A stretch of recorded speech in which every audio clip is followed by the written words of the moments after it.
आज আমরা পিকে মুখার্জির হাইলাইটস বইটা থেকে ভয়েস চ্যাপ্টারটা পড়ব। তোমরা জানো কর্তা ক্রিয়াটি কোন কালে করে, অর্থাৎ অতীতকালে করে না বর্তমানে করে না ভবিষ্যতে করে, বোঝাতে ভার্বের টেন্স ব্যবহার হয়। কিন্তু ক্রিয়াটা কে করে, কর্তা নিজে করে না অপরে করে, বোঝাতে ভার্বের ভয়েস ব্যবহার হয়। ভার্ব বা কোনো কাজ করার জন্য কর্তা চাই। কর্তা বাক্যের প্রথমেই বসে এবং ক্রিয়াটা সম্পূর্ণ করে। অনেক ক্ষেত্রে কর্তা নিজে ক্রিয়াটা করে না, অপরে করে। কর্তা ক্রিয়াটি করে বা করে না বোঝাতে ভার্বের ভয়েস ব্যবহৃত হয়। Voice is the form of a verb showing if the subject does the action or the subject suffers the action. Kinds of voice. Voice দু ধরনের, active voice, passive voice. Active হচ্ছে সক্রিয়, কর্তা নিজে ক্রিয়াটি করে, কর্তা সক্রিয়, কর্তা ডুয়ার অর্থাৎ কর্তা অ্যাক্টিভ। আর প্যাসিভ ভয়েস, প্যাসিভ কোনটা না নিষ্ক্রিয়, কর্তা ক্রিয়াটা করে না, অপরে করে, কর্তা নিষ্ক্রিয়, কর্তা কিন্তু ডুয়ার নয়, ইনঅ্যাক্টিভ বা প্যাসিভ। দ্য অ্যাক্টিভ ভয়েস, কর্তা সক্রিয়, কর্তা নিজেই কাজটা করে। when the subject acts the verb is active। যখন সাবজেক্ট অর্থাৎ কর্তা নিজে কাজ করে, কর্তা সক্রিয়, তখন সেই ভার্বকে অ্যাক্টিভ ভার্ব বলে। অথবা ভার্বটির active voice, when the subject does the action the verb is active or in the active voice. সেন্টেন্সে দেখো সাবজেক্ট ভার্ব অবজেক্ট। সাবজেক্ট আমি যদি বলি দীপা, ভার্ব ডাজ, অবজেক্ট হচ্ছে কি দ্য ডিশেস, তাহলে সাবজেক্ট ভার্ব অবজেক্ট। সাবজেক্ট এখানে কিন্তু দেখো নিজেই কাজ করছে, দীপা বাসনগুলো মাজে, তাহলে দীপা নিজেই কাজটা করছে, অ্যাক্টিভ ভয়েস। কর্তা যখন নিজেই কাজগুলো করে, দীপা নিজেই ক্রিয়াটা করছে, সুতরাং ডাস ভার্বটির অ্যাক্টিভ ভার্ব বা অ্যাক্টিভ ভয়েস। কর্তা নিজে ক্রিয়াটা করে, the subject is the doer. She cuts the cake, দেখো মেয়েটা নিজেই কেকটা কাটছে, she cuts the cake. The cat kills the rat, বিড়ালটা ইঁদুর মারে, when the subject is the doer. দেখুন এখানে the cat kills the rat, বিড়ালটা মানে নিজেই ইঁদুরটাকে মারছে।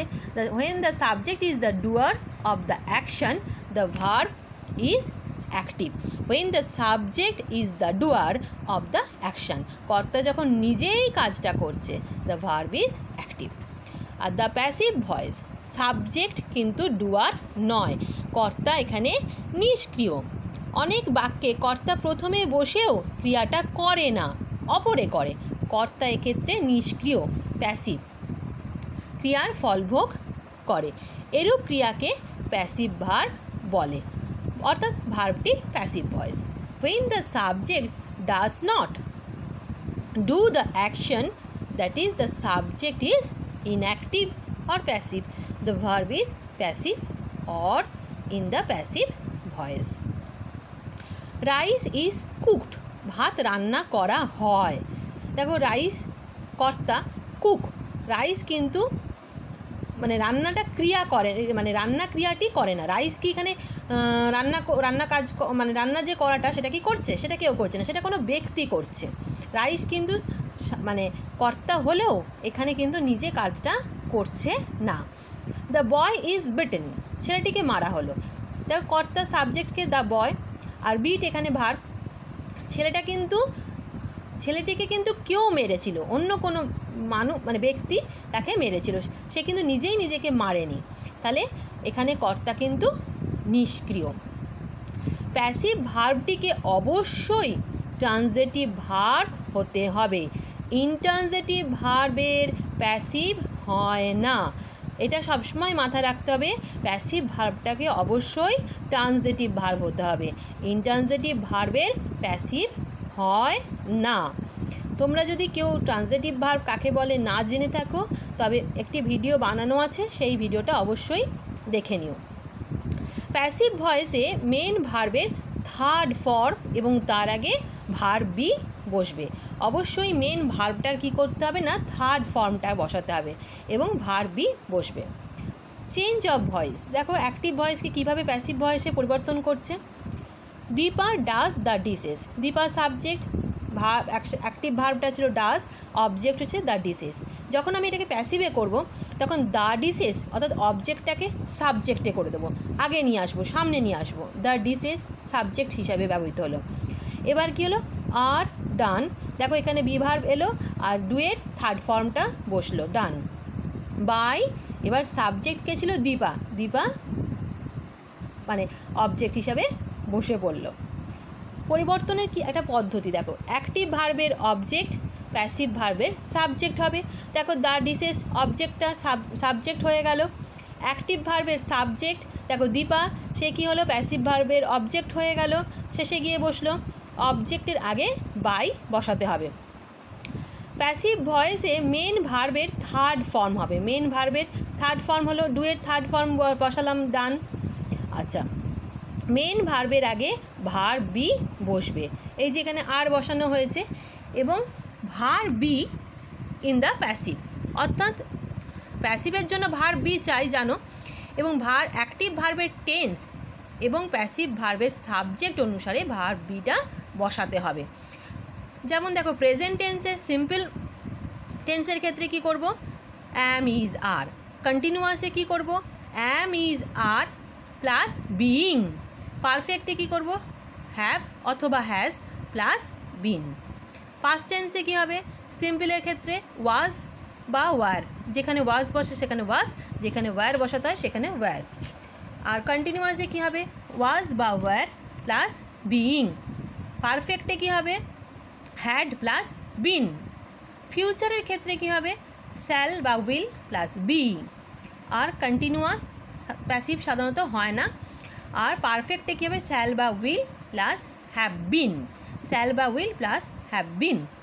প্যাসিভের জন্য ভার্ব বি এবং ভার্বের থার্ড ফর্ম অবশ্যই আবশ্যক, অর্থাৎ ভার্ব বি এবং থার্ড ফর্ম যদি না দেওয়া হয় তাহলে কিন্তু প্যাসিভ করা যাবে না। এখানে কতগুলো এক্সাম্পল দেওয়া আছে। আই টেক কফি, তাহলে কফিটা অবজেক্ট, সেটাকে আমি যখন প্যাসিভে কী করবো, সামনে নিয়ে চলে আসবো। কফি দেখো প্রেজেন্ট টেন্স তো, তাই ইজ হলো, কফি ইজ। টেকের participle form third form taken, by বসলো এবং আইটা কি হয়ে গেল, me. I saw a snake, এটা আবার past tense, simple past tense, object a স্নেকটা আগে চলে এলো। Was seen by her. She is writing a letter, দেখো continuous, present continuous, a letter is being written by her. He has done it, তাহলে ইটটা আগে চলে এলো, it has been done, has been done by him. I shall draw a picture, পিকচারটা সামনে চলে এলো, উইল বি ড্রন, ড্রয়ের দেখো third form drawn by me. এবার তোমরা লক্ষ্য করছো যে সিটা কেমন হার হয়ে যাচ্ছে, আইটা কেমন মি হয়ে যাচ্ছে। The changes in pronouns, subject ও অবজেক্ট প্রোনাউনের পরিবর্তন। দেখো আই লাইক হিম অ্যাক্টিভে, যখন সেটা প্যাসিভ হবে কি, হিমটা যখন আগে আসবে তখন সে কী হয়ে যাবে, he. He is liked by me, আইটা কী হয়ে গেল, মি হয়ে গেল। সেরকম সাবজেক্ট অবজেক্ট, দেখো সাবজেক্ট ভার্বের আগে যখন থাকবে আই, কিন্তু যখন অবজেক্ট হিসেবে হয়ে যাবে, যখন আমি প্যাসিভ করব তখন ভার্বের পরে চলে যাবে এবং সেটা আইটা কী হয়ে যাবে, মি। উই কী হবে, আস। ইউ কী হবে, ইউ, ইউই থাকবে। হি হবে হিম, সি হার, দে হয়ে যাবে দেম।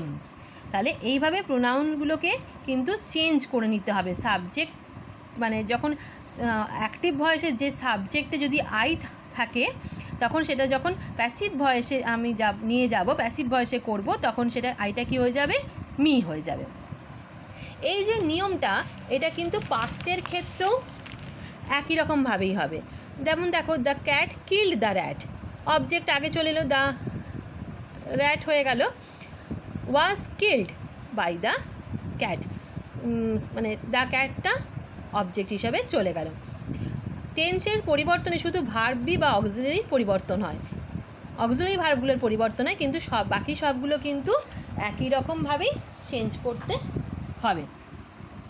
এখানে যেমন দেখো তোমাদের একটু এক্সাম্পল দেওয়া আছে। Present tense active, I take it, সিম্পলে দেখো তাহলে প্যাসিভে কী করছে, ইটটা আগে চলেছে, it is taken by me. Continuous, I am taking it, it is being taken by me. Perfect, I have taken it, ইটটা আগে চলে এলো, ইটের সঙ্গে কিন্তু হ্যাজ বসে, তাই ইট হ্যাজ বিন আনলাম, taken by me.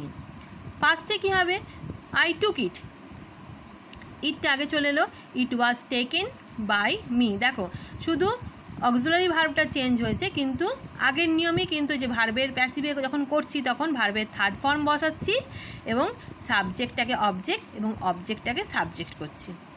I was taking it, ইটটা আবার আগে চলে এলো, it was being taken by me. I had taken it, it had been taken by me, আইটা মি হয়ে গেল। ফিউচারে আই শ্যাল টেক ইট, ইটটা কী হবে আগে আসবে, it will be taken by me. আর পারফেক্টে কী হবে, I shall have taken it, it will have been taken by me. আজ এই পর্যন্ত, আবার ভয়েসের যে অন্যান্য জিনিসগুলো শেখার আছে সেগুলো পরের বার শিখব।